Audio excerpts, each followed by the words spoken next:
Revolution and Represent 107.3 FM. My name is Tariq. Now, listeners, you may remember not too long ago we had a spoken word artist by the name of Sully Breaks.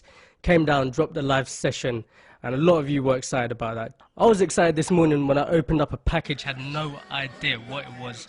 Opened it up, put it in the player, pressed play, and it totally blew me away. It's his brand new piece from his brand new The Dorm Room EP. I'm gonna have to let spoken word do what it does best and let it speak for itself. Brand new Sully Breaks.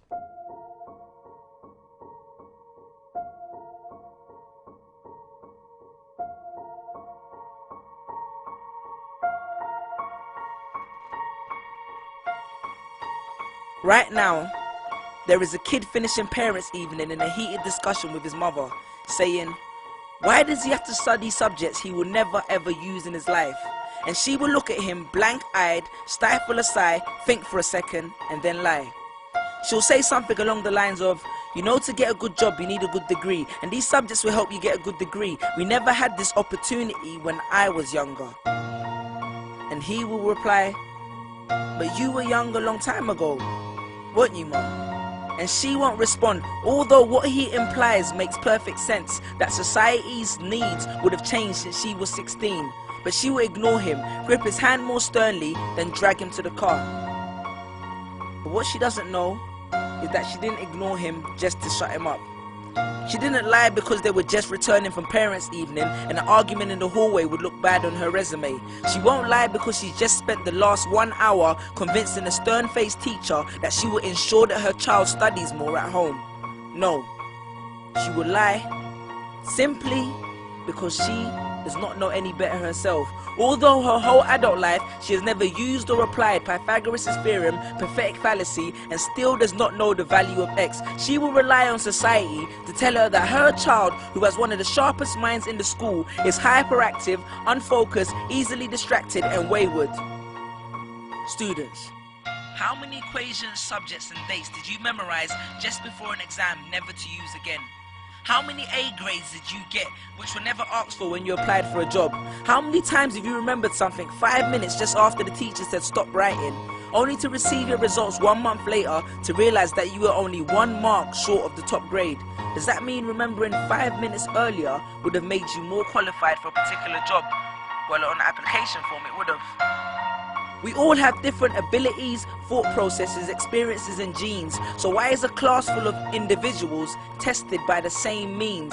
So does that mean Sherelle thinks she's dumb because she couldn't do a couple of sums? And if this issue is not addressed properly, it then becomes a self-fulfilling prophecy. Then every school has the audacity to have a policy on equality. The irony. Exams are society's methods of telling you what you're worth. But you can't let society tell you what you are, because it's the same society that tells you that abortion is wrong but then looks down on teenage parents. The same society that sells products to promote natural hair, looks and smooth complexion, with the model on the box half photoshopped and has fake lashes and hair extensions, with pastors that preach charity but own private jets, imams that preach against greed but are all fat, parents that say they want educated kids but constantly marvel at how rich Richard Branson is, governments that preach peace but endorse wars, that say they believe so much in the importance of higher education and further learning, then why increase tuition fees every single year? I believe Miss Jefferson when she took me into the office and said that my exams would be imperative to my success, because we was taught to always follow when Miss Jefferson led. But then I took Jefferson out of the equation and learned to think for myself. I realized we was taught to always follow when Miss led. The irony. Test us with tests, but the finals are never final, because they never prepare us for the biggest test, which is survival. And what I suggest is fairly outlandish, so I do not expect everyone to understand this, except for the kids who knows what it feels like to be worth no more than that D or that A that you get on results day, and the ones whose best stories were never good enough for the English teacher, because apparently you missed out key literal techniques, did not follow the class plan, and the language was too informal for him to understand. But then he'd reference Hamlet and Macbeth, and you'd fight the urge to express your contempt by partially clenching your fist with only your medius finger left protruding in the middle of your hand, and then asks if he was aware that Shakespeare was known as the innovator of slang, or the kid at the back of the class who thinks, why am I studying something that doesn't fuel my drive? But then when confronted with a maths problem, his eyes come alive.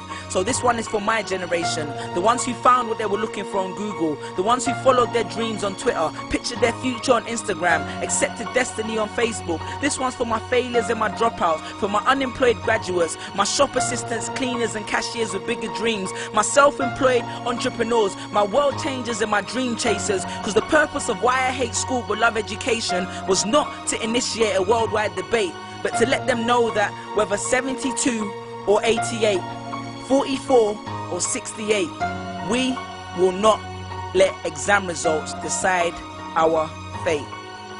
Peace. Just these pictures on my phone, sitting all alone, visualizing home. And all my friends were just these pictures on my phone, pictures on my phone.